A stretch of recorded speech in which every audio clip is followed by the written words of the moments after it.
आउज़ुबिल्लाहिमिनश्शैतानिर्रजीम बिस्मिल्लाहिर्रहमानिर्रहीम। टाटे बच्चों अस्सलाम वालेकुम।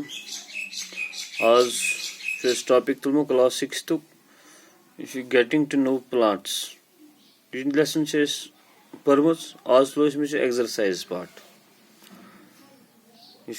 क्लास 6 तुक चैप्टर नंबर 7 एक्सरसाइज करो आज question number 1 one correct the following statements and rewrite them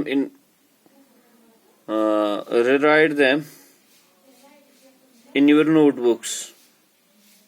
Yama statement यम कहीं गलत स्टेटमेंट यम ठीक करें पे किताबन पे लिखें. Number 1 stem absorbs water and minerals from food. तो वही में stems गई तना यम एब्जॉर्ब कर वाटर आब तो मिनरल्स फ्राम द सॉइल जमीन पे हासिल कर आब तो मिनरल्स यह गलत. आज roots absorb water and minerals from soil roots कुलन मूल तम एब्जॉर्ब कर वाटर तो minerals from soil. Now B part leaves hold the plant upright. दम पन तुल यमस कुलिस थवान खड़ा सुद यह गलत.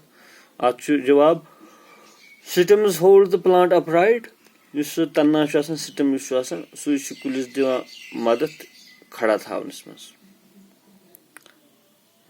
सी part roots conduct water to the leaves यमस रूट्स यमस आब वातनावा पन तुलन तमत पन तुलन यमे आब वातनावा यह गलत. आज stem conduct water to the leaves stem तना गोड सह वातनावा अत पन वथरन तमत आब. D part the number of petals and sepals in a flower is always equal. यमस फ्लावर्स मज petals and sepals यमस फ्लावर्स मज हमेशा बराबर sepals petals हमेशा बराबर यह गलत. The number of petals and sepals in a flower may not always be equal. यम हेकन हमेशा बराबर ईसित कहें. E part if the sepals of a flower are joined together its petals are also joined together. अगर sepals flower पानवे जुड़ित इकट्ठे तो petals जुड़ित इकट्ठे यह ठीक कहें. if the sepals of a flower are joined together its petals are separate and not joined together. दपान अगर sepals अक flower इकट्ठे जॉइन टुगेदर कर तो पेटल्स तम सेपरेट तम जॉइन कर. इथे कन ब्या F part if the petals of a flower are join together then the pistil is joined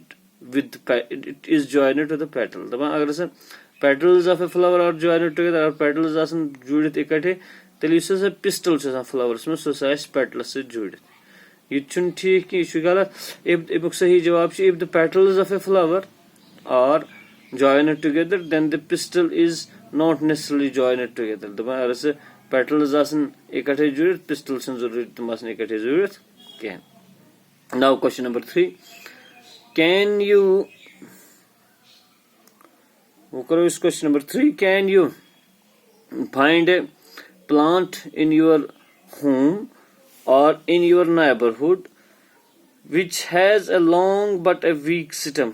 Write its name. In which category would you classify? दबा क्या can you find क्या तुवा वुचान तु हिकवा वुचित a plant in your house or in your neighborhood अख school इस तय मकानस मज आसो या पन्निस neighborhoods मज आसो which has long but weak stem. Yes zut stem आस मगर आसस weak यानी तना यह जूठ मगर वीक. राइट नेम अमुक नाव लिखो बे वन यह कत कैटेगरी मज हेको क्लासिफाई कर. अत आंसर यस आ हेको युथ वुचित युथ पौधा अस निश लौकी लौकी ये वन अलकुल निश गॉड ये one plant it needs support it is a climber it has long but weak system. लौकी स्टेम लॉन्ग मगर वीक यह हेकुन अस क्लासिफाई कर क्लाइंबरन मज यह क्लाइंबर क्लाइंबर्स मज ब्या question question number 4 what is the function of A system in A plant यह सिस्टम अमिच क्या फंक्शन अकिस कुलिस मज functions of a system or as follows Yama systems functions तुम इत gives support to the plant plant support दिवान खड़ा थावनस में मदद दिवान conducts water and minerals from roots to leaves Yama water minerals leaves तमत वातान यम कुल किस base हिस्स तमत वातान तुम यह system वातान नावान अम पत पको ब्रोह ब्या function लिखमज conducts food from leaves to other parts of the plant as well as to roots for growth. This is a system. Here is food from leaves conduct. This food guzas pagnawa leaves pet bakin plant parts and also to roots.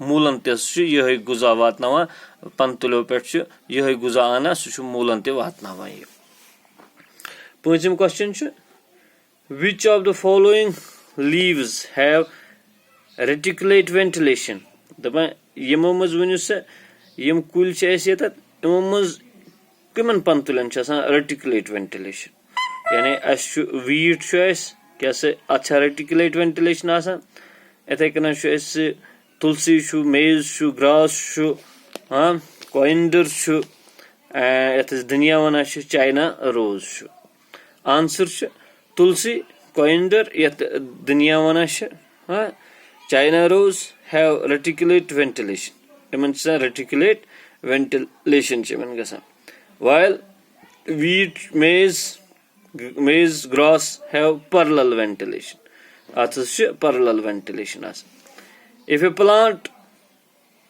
question number 6 if a plant has fibrous roots what type of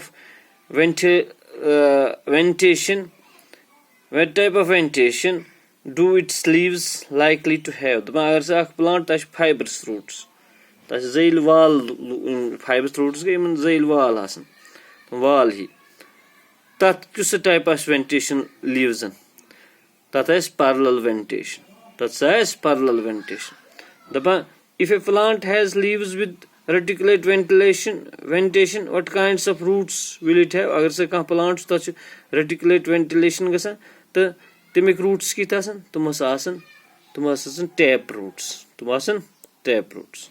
आज गो यूत question number 7 इंशाल्लाह नईस lectures मज पढ़ो बाकी question बाकी वसलम।